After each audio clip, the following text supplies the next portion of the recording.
श्री रामचरितमानस पावन पाठ अयोध्या कांड दोहा संख्या 41 से 51 तक, जिसमें वर्णन श्री राम दशरथ जी संवाद, अवधवासियों का विषाद, कैकेयी जी को समझाना एवं श्री राम कौशल्या माता संवाद। जय श्री राम।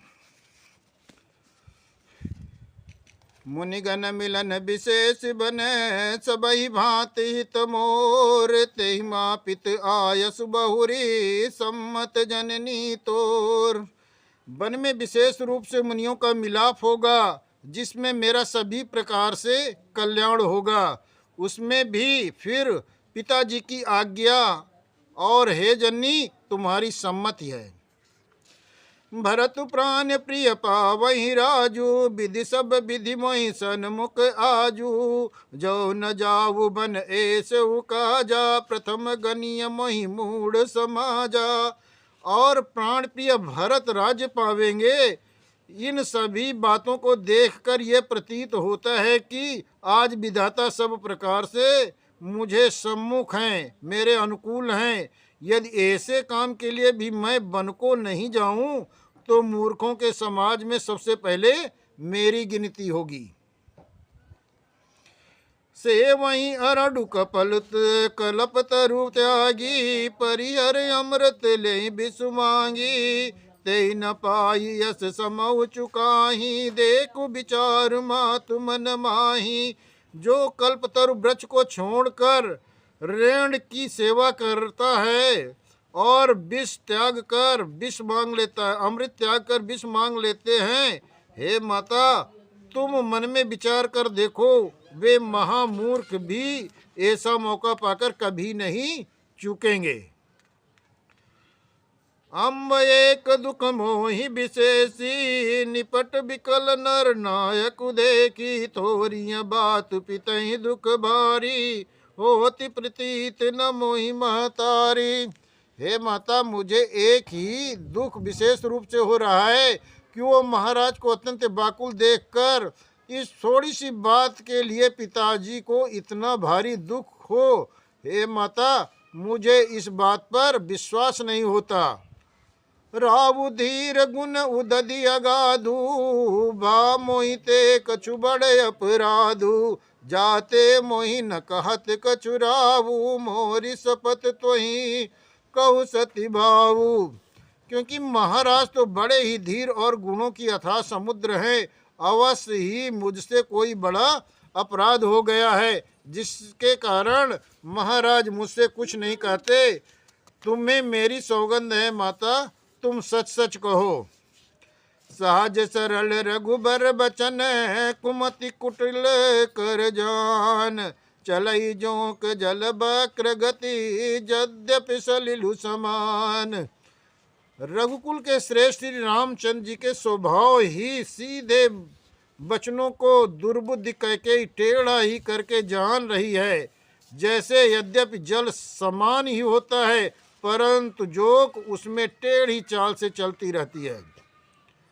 राशि रानी राम रुख पाई, बोली कपट स्नेह जनाई। शपथ तुम्हार भरत के आना, हे तु न दूसर मैं कछु जाना।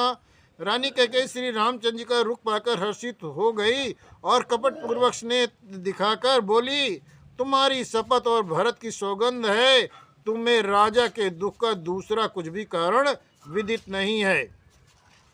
तुम अपराध जोग नहीं ताता, जननी जनक बंधु सुख दाता। राम सत्य सब जो कछु कहाऊ, तुम पित मातु बचन रत आऊ। हे तात, तुम अपराध के योग्य नहीं हो। तुमसे माता पिता का अपराध बन पड़े ये संभव नहीं। तुम तो माता पिता और भाइयों को सुख देने वाले हो। हे राम, तुम तो कुछ कह रहे हो सब सत्य है। तुम पिता माता के वचनों का पालन में तत्पर हो। पिता ही बुझाई कहु बल सोई, चौथे पन जही अजसु न होई। तुम सम भुवन सुकत जही दीने, उचित न तासु निरादरु कीने। मैं तुम्हारी बलिहारी जाती हूँ कि तुम पिता को समझाकर वही बात कहो जिससे चौथेपन बुढ़ापे में इनका अपयश न हो। जिस पुण्य ने इनको तुम जैसे पुत्र दिए हैं उसका निरादर करना उचित नहीं है। लागई कुमुक बचन शुभ कैसे मगह गया दिक तीरथ जैसे रामई मात बचन सब भाए जिम सुर सरिगत सलिल सुहाए। कैकेयी के बुरे मुख में ये शुभ वचन कैसे लगते हैं, जैसे मगध देश में गया आदि तीर्थ। श्री रामचंद्र जी को माता कैकेयी के सब वचन ऐसे अच्छे लगे जैसे गंगा जी में जाकर अच्छे बुरे सभी प्रकार के जल शुभ सुंदर हो जाते हैं। गई मूर्छा राम ही सुमिर नप फिर कर मटलीन सचिव राम आगमन कही विनय समय समकीन। इतने में राजा की मूर्छा दूर हुई। उन्होंने राम का स्मरण करके राम राम कहकर फिर कर करमट ली। मंत्री ने श्री रामचंद्र जी का आना कहकर समय अनुकूल विनती की। आओ निप्रिय कनि राम पगुधारे धरि धीरज तब नयन उघारे सचिव संभारी राव बैठारे चरण परत नप राम निहारे। जब राजा ने सुना कि श्री रामचंद्र जी पधारे हैं तो उन्होंने धीरज धर के नेत्र खोले। मंत्री ने संभाल कर राजा को बैठाया। राजा ने श्री रामचंद्र जी को अपने चरणों में पड़ते प्रणाम करते देखा। लिए सने बिकल उर लाई गए मनि मनों फनिक फिर पाई रामई चितई रहु नर नाहु चला बिलोचन बारी प्रभाऊ। स्नेह से विकल राजा ने रामचंद्र जी को हृदय से लगा लिया, मानो सांप ने अपनी बोई हुई मणि फिर से पाली हो। राजा दशरथ जी श्री रामचंद्र जी को देखते ही रह गए। उनके नेत्रों में आंसुओं की धार बह चली। शोक विवश कछु कहीं न पारा हृदय लगावत बारही बारा विधिय मनाव राव मन माही जही रघुनाथ न कानन जाही। शोक के विशेष वश होने के कारण राजा कुछ कह नहीं सकते। वे बार बार श्री रामचंद्र जी को हृदय से लगाते हैं और मन में ब्रह्मा जी को मनाते हैं कि जिससे श्री रघुनाथ जी वन को न जाएं। सुमिर महेश कहीं निहोरी बिनती सुनऊ सदा शिव मोरी आशुतोष तुम औढर दानी आरती हरऊ दीन जनु जानी। फिर महादेव जी का स्मरण करके उनसे निहोरा करते हुए कहते हैं, हे सदाशिव आप मेरी विनती सुनिए। आप आशुतोष शीघ्र प्रसन्न वाले और औढर दानी मुँह मांगा दे डालने वाले हो, अतः मुझे अपना दीन सेवक जानकर मेरे दुख को दूर कीजिए। तुम प्रेरक सबके हृदय सोमति राम ही देव बचन मोर तजी रहाई घर परिहर सीलु सनेहु। आप प्रेरक के रूप में सबके हृदय में हैं। आप श्री रामचंद्र जी को ऐसी बुद्धि दीजिए जिससे वे मेरे वचन को त्याग कर और शील स्नेह को छोड़कर घर में ही रह जाएं। अजस हो जस सुजग न साहू नरक परों बर सुरपुर जावू सब दुख दुसाह सहावहु मोही लोचन ओट राम जनि होई। जगत में चाहे अपयश हो या सुयश नष्ट हो जाए, चाहे नया पाप होने से मैं नरक में गिरूं अथवा स्वर्ग चला जाऊं, पूर्व पुण्य के फल मिलने वाला स्वर्ग चाहे मुझे न मिले और भी सब प्रकार के दुसह दुख आप मुझसे सहन करा लें, पर रामचंद्र जी मेरी आंखों की ओट से अलग न हों। असमन गुन राव नहीं बोला पीपर पात सरिस मनु डोला रघुपति पितहि प्रेम बस जानी पुनि कछु कह मातु अनुमानी। राजा मन ही मन इस प्रकार विचार कर रहे हैं, बोलते नहीं। उनका मन पीपल के पत्ते की तरह डोल रहा है। श्री रघुनाथ जी ने पिता को प्रेम के बस जानकर और वो अनुमान करके फिर माता फिर कुछ कहेंगी तो पिताजी को दुख होगा। देश काल अवसर अनुसारी बोले बचन विनीत विचारी, तात कहूँ कछु करऊ डिटाई अनुचित क्षमब जान लरिकाई। देश काल और अवसर के अनुकूल विचार करके विनीत वचन कहे, हे तात मैं कुछ कहता हूँ, ये डिठाई करता हूँ, इस अनुचित को मेरी बाल्यावस्था समझकर क्षमा कीजिएगा। अति लघु बात लागी दुख पावा, काहू न मोहि कही प्रथम जनावा। देखी गोसाई पूछिय माता, सुनि प्रसंग भय शीतल गाता। इस अत्यंत तुच्छ बात के लिए आपने इतना दुख पाया, मुझे किसी ने पहले कहकर ये बात नहीं बताई। स्वामी आपको इस दशा में देखकर मैं माता से पूछा, उनसे सारा प्रसंग सुनकर मेरे सब अंग शीतल हो गए, मुझे बड़ी प्रसन्नता हुई। मंगल समय स्नेह बस सोच परिहरियतात, आय सुदेय हरस कही पुल के प्रभुगात। हे पिताजी, इस मंगल के समय स्नेह बस होकर सोच करना छोड़ दीजिए और हृदय में प्रसन्न होकर मुझे आज्ञा दीजिए। ये कहते हुए प्रभु श्री रामचंद्र जी सर्वांग पुलकित हो गए। धन्य जन्म जग शीतलतासु, पितहि प्रमोद चरित सुनि जासु। चारि पदारथ कर तलता के, प्रिय पितु मातु प्राण समझा के। उन्होंने फिर कहा, इस पृथ्वी पर उनका जन्म धन्य है जिसके चरित्र सुनकर पिता को परम आनंद हो, जिसको माता पिता प्राणों के समान प्रिय हैं। चारों पदार्थ धर्म अर्थ काम और मोक्ष उसके करतल तरे हैं। आयस पाल जन्म फल पाही, एयं बेग हो रजाई। विदा मातु सन आवहु मांगी, चलियहु बनहि बहुर पग लागी। आपकी आज्ञा पालन करके और जन्म का फल पाकर मैं जल्दी ही लौट आऊँगा, अतः कृपया आज्ञा दीजिए, माता से विदा मांग आता हूँ, फिर आपके पैर लगकर प्रणाम करके वन को चलूँगा। अस कही राम गमन तब कीना, भूप शोक बस उतर न दीना। नगर व्याप गई बात सुतीची, छुअत चढ़ी जनु सब तन बीछी। ऐसा कहकर तब श्री रामचंद्र जी वहाँ से चले गए। राजा ने शोक बस कोई उत्तर नहीं दिया। वो बहुत ही तीखी अप्रिय बात नगर भर में इतनी जल्दी फैल गई कि मानो डंक मारते ही बिच्छू का विष सारे शरीर में चढ़ गया हो। सुनी भये बिकल सकल नर नारी, बेग बिटप जिम देख दवारी। जो जहाँ सुनहि धुनहि सिर सोई, बड़ विषाद नहीं धीरज होई। इस बात को सुनकर सब स्त्री पुरुष ऐसे व्याकुल हो गए जैसे दावानल वन की आग लगी देखकर बेल और वृक्ष मुरझा जाते हैं। जो जहाँ सुनता है वहीं सिर धुनते पीटने लगता है। बड़ा विषाद है, किसी को धीरज नहीं बंधता।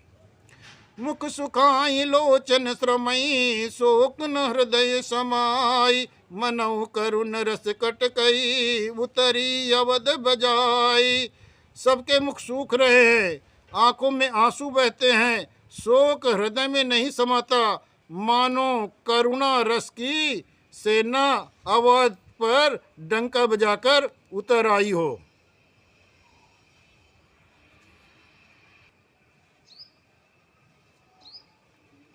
मिलई माज बित बात बेगारी, जहाँ तहाँ दे कह के गारी। यही पापी नींबू जिन पर उछाई, भवन पर पावक धरऊ।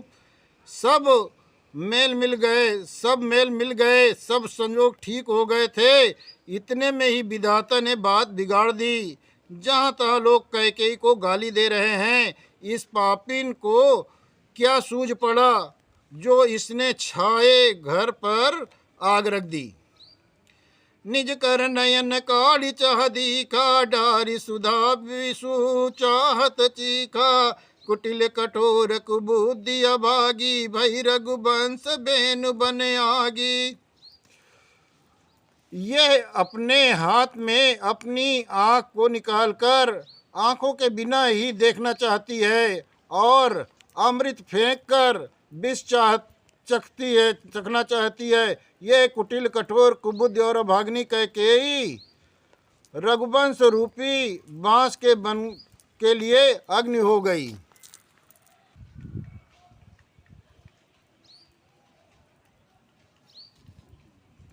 पालव बैठ पेड़ यहीं काटा, सुख महु शोक ठाटू धरि ठाटा। सदा राम यही प्राण समाना, कारण कवन कुटिलपन उठाना। पत्ते पर बैठकर इसने पेड़ को काट डाला, सुख में शोक का ठाठ ठट कर रख दिया। श्री रामचंद्र जी इसे सदा प्राणों के समान प्रिय थे, फिर भी न जाने किस कारण इसने इतना कुटिलपन ठाना।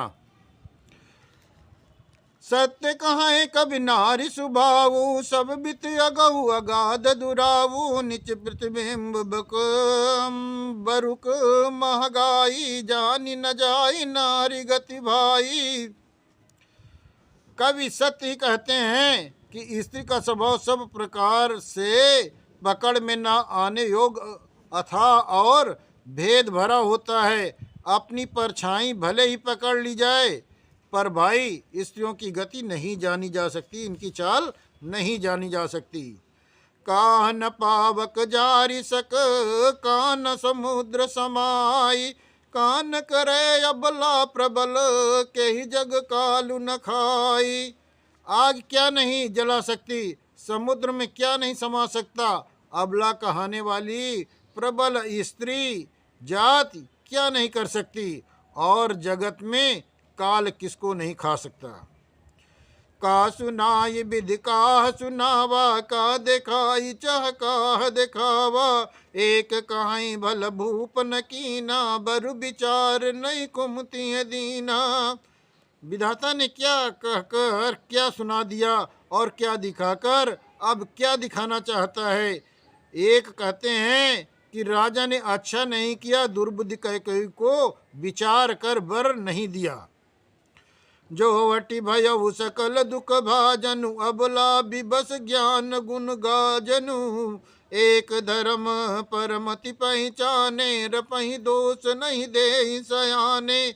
जो हट करके कैकेयी की बात को पूरा करने पर अड़े रहकर स्वयं सब दुखों के पात्र हो गए, स्त्री के विशेष बस होने के कारण मानो उनका ज्ञान और गुण जाता रहा। एक दूसरे जो धर्म की मर्यादा को जानते थे और सयाने थे, वे राजा को दोष नहीं देते। शिव दधीच हरिचंद कहानी, एक एक सन कहाई बखानी। एक भरत कर सम्मत कहाई, एक उदास भाये सुनि रहाई। वे शिव दधीच हरिचंद की कथा एक दूसरे से बखान कर कहते हैं कि कोई एक इनमें भरत जी की सम्मति बताते हैं, कोई एक सुनकर उदासीन भाव से रह जाते हैं, कुछ बोलते नहीं। कान मूद कर हृदय गई जीहा, एक कहीं यह बात अलीहा। सुकृत जाहि यस कहत तुम्हारे, राम भरत कहूँ प्राण प्यारे। कोई हाथों में कान मूंद कर और जीभ दांतों को तले दबाकर कहते हैं कि ये बात झूठ है, ऐसी बात करने के लिए तुम्हारे पुण्य नष्ट हो जाएंगे। भरत जी को तो श्री रामचंद्र जी प्राणों के समान प्यारे हैं। चंदु चवै बरु अनल कन, सुधा होई बिसतूल। सपने कबहु न करई किछु, भरत राम प्रतिकूल। चंद्रमा चाहे शीतल किरणों की जगह आग की चिंगारियां बरसाने लगे, अमृत चाहे विष के समान हो जाए, परंतु भरत जी स्वप्न में भी कभी श्री रामचंद्र जी के विरुद्ध कुछ नहीं कहेंगे। ना कुछ करेंगे। एक विधातहि दूषण देहि, सुधा दिखाई दीन विसुजेहि। खर बरु नगर सोच सब काहू, दुसह दाहू उर मिटाऊ छाऊ। कोई एक विधाता को दोष देते हैं जिसने अमृत दिखाकर विष दे दिया। नगर भर में खलबली मच गई, सब किसी को सोच हो गया। हृदय में दुसा जलन हो गई, आनंद उत्साह मिट गया। विप्र बधू कुल मान्य जठेरी, जय प्रिय परम कह के केरी। लगी देन सिक सीलु सराही, बचन बान समला गई ताही। ब्राह्मणों की स्त्रियां कुल की माननीय बड़ी बुबड़ी और जो कोई कई की परम मित्र थी, वे उसके सील की सराहना करके उसे सीख देने लगी, पर उसको उनके वचन बाण के समान लगते हैं। भरत न मोहि प्रिय राम समाना, सदा कहूँ यऊ सब जग जाना। करहु राम पर सहज सनेहु, के ही अपराध आज बनु देहु। वे कहती हैं कि तुम तो सदा कहा करती थी कि रामचंद्र जी के समान मुझको भरत भी प्यारे नहीं है। इस बात को सारा जगत जानता है। श्री रामचंद्र जी पर तो तुम स्वाभाविक ही स्नेह करती रही हो, आज किस अपराध से उन्हें बन देती हो। कबहु न कियऊ सवतियारे, सुप्रीत प्रतीत न जान सब देसु। कौशल्या अब काह बिगारा, तुम जही लागी वज्रपुर पारा। तुमने कभी सौतिया डाह नहीं किया, सारा देश तुम्हारे प्रेम और विश्वास को जानता है। अब कौशल्या ने तुम्हारा कौन सा काज बिगाड़ दिया जिसके कारण तुमने सारे नगर पर वज्र गिरा दिया। सीय की पिय संग परिहरिय, सीय की पिय संग परिहरिय। लखनु की रही है धाम, राजू की भूंजप भरतपुर। नृप की जियहि बिनु राम। क्या सीता जी अपने पति श्री रामचंद्र जी का साथ छोड़ देंगी? क्या लक्ष्मण श्री रामचंद्र के बिना घर पर रह सकेंगे? क्या भरत जी श्री रामचंद्र जी के बिना अयोध्यापुरी का राज्य भोग सकेंगे? और क्या राजा श्री रामचंद्र बिना जीवित रह सकेंगे? अर्थात न सीता यहाँ रहेंगी, न लक्ष्मण रहेंगे, न भरत राज्य करेंगे और न राजा ही जीवित रहेंगे, सब उजाड़ हो जाएगा। अस विचार उर छाड़ऊ कोहू, शोक कलंक कोड़ि जन होहू। भरतहि अवस देव जुबराजू, कानन काह राम कर काजू। हृदय में ऐसा विचार कर क्रोध छोड़ दो, शोक और कलंक की कोठी मत बनो। भरत को अवश्य युवराज पद दो, पर श्री रामचंद्र जी को वनवास मत दो। नाहिन राम राज के भूखे, धर्म धुरीन विषय रुख रूखे। गुरु गृह बसहु राम तज गेहू, नृपसन असबर दूसर लेहू। श्री रामचंद्र जी राज के भूखे नहीं हैं, वे धर्म की धुरी को धारण करने वाले और विषय रस के रूखे, अर्थात उनमें विषयासक्ति है ही नहीं। इसलिए तुम ये शंका न करो कि श्री राम जी बन न जाएं तो भारत के राज्य में विघ्न करेंगे। इतने पर भी मन न माने तो तुम राजा को दूसरा ऐसा बर ले लो कि श्री राम घर छोड़कर गुरु के घर पर रहें। जो नहीं लगियों कहे हमारे, नहीं लागी कछु हाथ तुम्हारे। जो परिहास कीन कछु होई, तो कही प्रगट जनावहु सोई। जो तुम हमारे कहने पर न चलोगी तो तुम्हारे हाथ कुछ नहीं लगेगा। यदि तुमने कुछ हंसी की हो तो उसे प्रगट में कहकर जना दो कि मैंने दिल लगी की है। राम सरिस सुत कानन जोगू, काह कही सुन तुम कहूँ लोगू। उठऊ बेग सोई करहु पाई, जय विधि शोक कलंक नसाई। राम सरिका पुत्र क्या वन के योग्य है? ये सुनकर लोग तुम्हें क्या कहेंगे? जल्दी उठो और वही उपाय करो जिस उपाय से इस शोक और कलंक का नाश हो सके। जही भांति शोक कलंक जाई, उपाय करि कुल पालही। हट फेरु रामई जात, बन जनि बात दूसर चालही। जिमि भानु बिनु दिनु प्राण, बिनु तनु चंद बिनु जिन जामिनी। तिमि अवध तुलसीदास, प्रभु बिनु समुझ धो जिय भामिनी।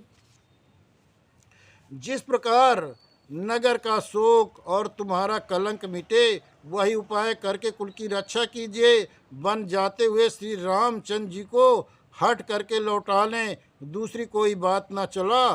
तुलसीदास जी कहते हैं कि जैसे सूर्य के बिना दिन, प्राण के बिना शरीर और चंद्रमा के बिना रात निर्जीव तथा शोभाहीन हो जाती है, वैसे ही श्री रामचंद्र जी के बिना अयोध्या हो जाएगी।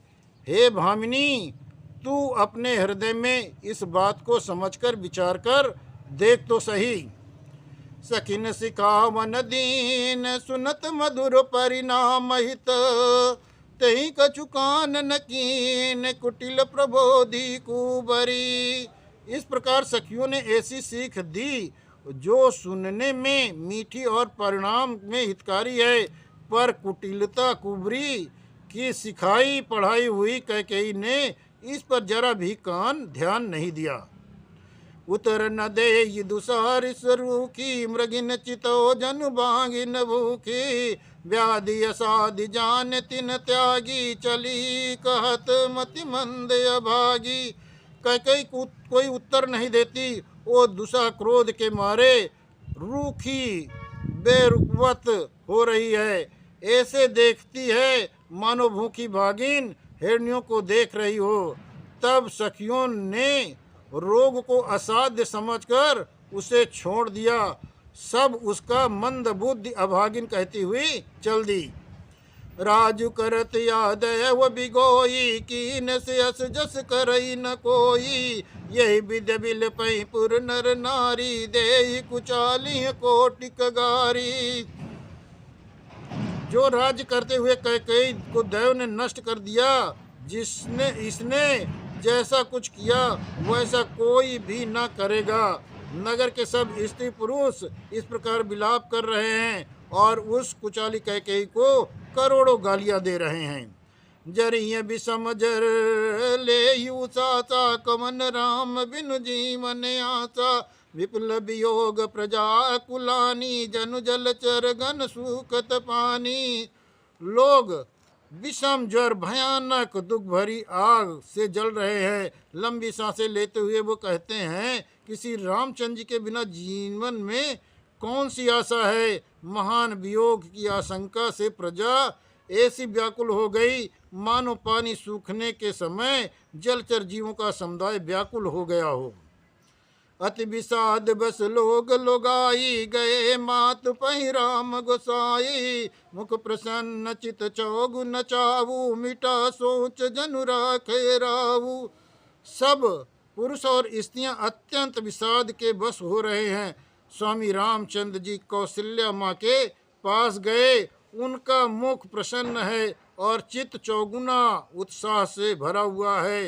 ये सोच मिट गया कि राजा कहीं रख न लें। श्री राम जी को राज तिलक की बात सुनकर विषाद हुआ था कि सब भाइयों को छोड़कर बड़े भाई मुझको ही राज तिलक क्यों होता है। अब माता कैकेयी की आज्ञा और पिता की मौन सम्मत पाकर वो सोच मिट गया।